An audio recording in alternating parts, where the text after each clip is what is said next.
உயிர்த்தெழுந்த இயேசு கிறிஸ்துவின் வல்லமை ஊழியங்கள் வழங்கும் வசனப் பெட்டகம். இயேசுவே கர்த்தர். இயேசுவையே தேவன் ஆண்டவரும் கிறிஸ்துவுமாக்கினார். இயேசுவே ராஜாதி ராஜா, கர்த்தாதி கர்த்தா. கிறிஸ்துவே மரித்தோர் மேலும் ஜீவனுள்ளோர் மேலும் ஆண்டவர். கிறிஸ்துவே போதகரும் ஆண்டவருமாயிருக்கிறார். வசனப் பெட்டகத்தின் இன்றைய தின கருப்பொருள்: தேவனுடைய வார்த்தையின் வல்லமை. Power in the word of God. The word of God spoken in faith in the name of Jesus has awesome power to overcome seemingly insurmountable obstacles. In Isaiah 55:11 we read, "So is my word that goes out from my mouth. It will not return to me empty, but will accomplish what I desire and achieve the purpose for which I send it." In John 6:63 we read, Jesus said, "The words that I speak unto you, they are spirit and they are life." There is irresistible supernatural power in God's word. The word of God is powerful because it is generated by God to be effective. When we speak the word of God faithfully, all kinds of positive things will begin to happen, and all kind of obstacles and opposition will begin to be broken. Jesus is the word of God activated. In John 17:17 we read, "Sanctify them by truth. Your word is truth." In Psalm 119:11 we read, "I have hidden your word in my heart that I might not sin against you." In Proverbs 18:21 we read, "Death and life are in the power of the tongue, and they that love it shall eat the fruit thereof." In Proverbs 15:4 we read, "Gentle words bring life and health. A deceitful tongue crushes the spirit."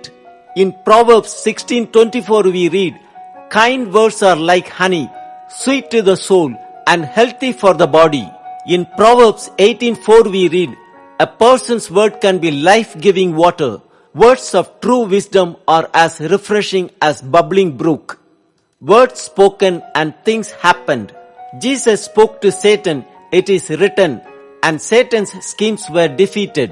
Jesus called in a loud voice, "Lazarus, come out." The dead man came out. God said, "Let there be," and light, sun, moon, and stars, animals, birds, and fish, and more came into being from God's spoken word of power. Jesus spoke to centurion, and his servant was healed. Peter was still speaking God's words. The Holy Spirit came on all who heard the message. Let us speak the word of God faithfully. All kinds of positive things will begin to happen. God bless you all. தேவனுடைய வார்த்தையானது ஜீவனும் வல்லமையும் உள்ளது.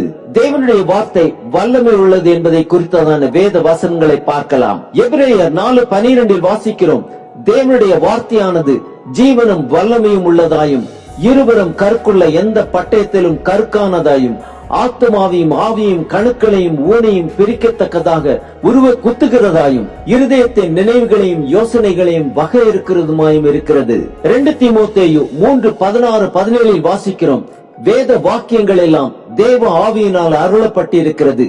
தேவனுடைய மனுஷன் தேறினவனாகவும் எந்த நற்கிரியையும் செய்ய தகுதியுள்ளவனாகவும் இருக்கும்படியாக அவைகள் உபதேசத்துக்கும் கடிந்து கொள்ளுதலுக்கும் சீர்திருத்தலுக்கும் நீதியை படிப்பிக்குதலுக்கும் பிரயோஜனமுள்ளவைகளாயிருக்கிறது. ரோமர் 10:17 வாசிக்கிறோம், "ஆதலால் விசுவாசம் கேள்வியினாலே வரும், கேள்வி தேவனுடைய வசனத்தினாலே வரும்." யாக்கோபு 1:22 வாசிக்கிறோம், "அல்லாமலும் நீங்கள் உங்களை வஞ்சியாதபடிக்கு திருவசனத்தை கேட்கிறவர்களாய் மாத்திரமல்ல, அதன்படி செய்கிறவர்களாயும் இருங்கள்." 1 பேதுரு 1:23 வாசிக்கிறோம், "அழிவுள்ள வித்தினாலே அல்ல, என்றென்றைக்கும் நிற்கிறதும் ஜீவனுள்ளதுமான தேவ வசனமாகிய அழிவில்லாத வித்தினாலே மறுபடியும் ஜனிப்பிக்கப்பட்டிருக்கிறீர்களே." சங்கீதம் 119:105 வாசிக்கிறோம், "உம்முடைய வசனம் என் கால்களுக்கு தீபமும் என் பாதைக்கு வெளிச்சமுமாயிருக்கிறது." அப்போஸ்தலர் 20:32 வாசிக்கிறோம், "இப்பொழுதும் சகோதரரே, நீங்கள் பக்தி விருத்தி அடையவும் பரிசுத்தமாக்கப்பட்ட அனைவருக்குள்ளும் உங்களுக்கு சுதந்திரத்தை கொடுக்கவும் வல்லவராயிருக்கிற தேவனுக்கும் அவருடைய கிருபையுள்ள வசனத்துக்கும் உங்களை ஒப்புக் கொடுக்கிறேன்." எரேமியா 15:16 வாசிக்கிறோம், உம்முடைய வார்த்தைகள் கிடைத்தவுடனே அவைகளை உட்கொண்டேன். உம்முடைய வார்த்தைகள் எனக்கு சந்தோஷமும் என் இருதயத்துக்கு மகிழ்ச்சியுமாயிருக்கிறது. சேனைகளின் தேவனாகிய கர்த்தாவே, உம்முடைய நாமம் எனக்கு தரிக்கப்பட்டிருக்கிறது. ஏசாயா 55:11 வாசிக்கிறோம், அப்படியே என் வாயிலிருந்து புறப்படும் வசனமும் இருக்கும். அது வெறுமையா என்னிடத்திற்கு திரும்பாமல் அது நான் விரும்புகிறதை செய்து நான் அதை அனுப்பின காரியமாகும்படி வாய்க்கும். சங்கீதம் 107:20 வாசிக்கிறோம், அவர் தமது வசனத்தை அனுப்பி அவர்களை குணமாக்கி அவர்களை அழிவுக்கு தப்புவிக்கிறார். யோவான் 17:17 வாசிக்கிறோம், உம்முடைய சத்தியத்தினாலே அவர்களை பரிசுத்தமாக்கும், உம்முடைய வசனமே சத்தியம். மத்தேயு 4:4 வாசிக்கிறோம், அவர் பிரதியுத்தரமாக, மனுஷன் அப்பத்தினாலே மாத்திரமல்ல தேவனுடைய வாயிலிருந்து புறப்படுகிற ஒவ்வொரு வார்த்தையினாலும் பிழைப்பான் என்று எழுதியிருக்கிறதே என்றார். சங்கீதம் 119:11 வாசிக்கிறோம், நான் உமக்கு விரோதமாய் பாவம் செய்யாதபடிக்கு உமது வாக்கை என் இருதயத்திலே வைத்து வைத்தேன். யோவான் 1:1 வாசிக்கிறோம், ஆதியிலே வார்த்தை இருந்தது, அந்த வார்த்தை தேவனிடத்தில் இருந்தது, அந்த வார்த்தை தேவனாய் இருந்தது. யோவான் 6:63 வாசிக்கிறோம், ஆவியை உயிர்ப்பிக்கிறது, மாம்சமானது ஒன்றுக்கும் உதவாது. நான் உங்களுக்கு சொல்லுகிற வசனங்கள் ஆவியாயும் ஜீவனாயும் இருக்கிறது. மத்தேயு 24:35 வாசிக்கிறோம், வானமும் பூமியும் ஒழிந்து போம், என் வார்த்தைகளோ ஒழிந்து போவதில்லை. சங்கீதம் 33:6 வாசிக்கிறோம், கர்த்தருடைய வார்த்தையினால் வானங்களும் அவருடைய வாயின் சுவாசத்தினால் அவைகளின் சர்வ சேனையும் உண்டாக்கப்பட்டது. ஆம், கர்த்தருடைய வார்த்தை வல்லமை உள்ளது. நாம் பாவம் செய்யாதபடிக்கு அதை நம் இருதயத்தில் வைத்து வைப்போம், பரிசுத்தத்தை காத்துக்கொள்வோம்.